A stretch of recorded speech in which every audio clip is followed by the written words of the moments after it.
Sebelum kita masuk dalam renungan hari ini, mari kita tenangkan hati kita sejenak. Tarik napas pelan, dan biarkan hadirat Tuhan memenuhi ruang ini. Yuk, kita berdoa bersama.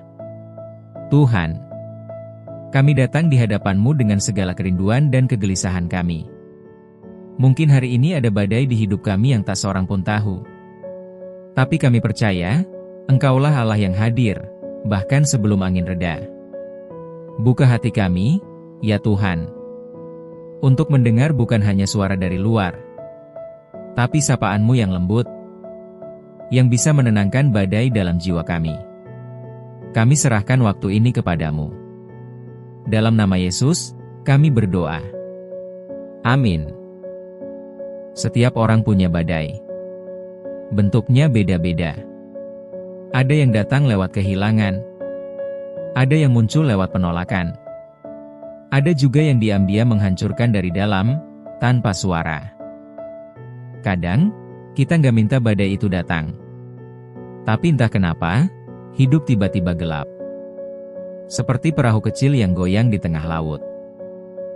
Markus 4 ayat 39 bilang, Yesus menghardik angin itu dan berkata kepada danau, "Diam. Tenanglah," lalu danau itu menjadi teduh sekali. Tapi menariknya, Yesus ada di perahu itu sebelum badai reda. Dia tidak menunggu laut tenang untuk hadir.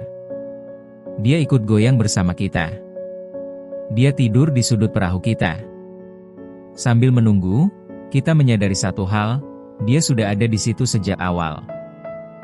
Mungkin kamu hari ini merasa seperti murid-murid Yesus, panik, takut, dan berpikir, "Tuhan, apakah Engkau tidak peduli kalau aku binasa?" Tapi coba berhenti sebentar. Tarik napas dalam-dalam. Dan tanya ke hatimu sendiri.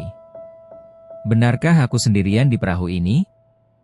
Atau sebenarnya, aku yang lupa bahwa Yesus sedang tidur di pojok perahu, menunggu aku berseru? Tuhan tidak selalu menghentikan badai. Kadang, Dia lebih dulu menghentikan badai dalam hatimu. Agar waktu Dia berkata, "Diam. Tenanglah." Yang pertama tenang, adalah kamu. Mungkin inilah saatnya kamu berhenti melawan angin. Dan mulai mencari suaranya, di tengah ributnya dunia. Sebab Dia masih menyapa. Lewat firman-Nya, lewat orang-orang di sekitarmu, bahkan lewat suara hati yang selama ini kamu abaikan. Apakah kamu sedang berada di tengah badai? Kalau iya, apakah kamu masih sibuk berteriak pada angin? Atau kamu mau mulai percaya bahwa Yesus juga ada di perahu itu?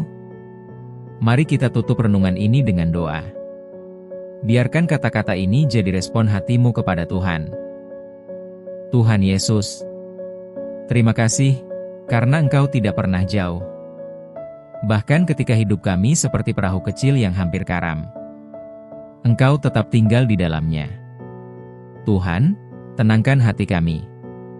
Bukan hanya supaya badai selesai, tapi supaya kami bisa percaya bahwa Engkau tetap Allah. Meski angin belum berhenti, ajari kami untuk lebih peka mendengar suara-Mu, dan percaya bahwa sapaan-Mu bisa datang di waktu dan cara yang tak kami duga. Hari ini, kami memilih percaya. Kami memilih bersandar. Dan kami memilih untuk tetap tinggal dalam hadirat-Mu. Di dalam nama Tuhan Yesus, kami berserah dan berdoa. Amin. Terima kasih sudah meluangkan waktu untuk merenung hari ini. Jika renungan ini menyentuh hatimu, bagikan ke seseorang yang juga sedang menghadapi badai. Karena kadang, satu suara kecil bisa jadi pelukan besar dari Tuhan.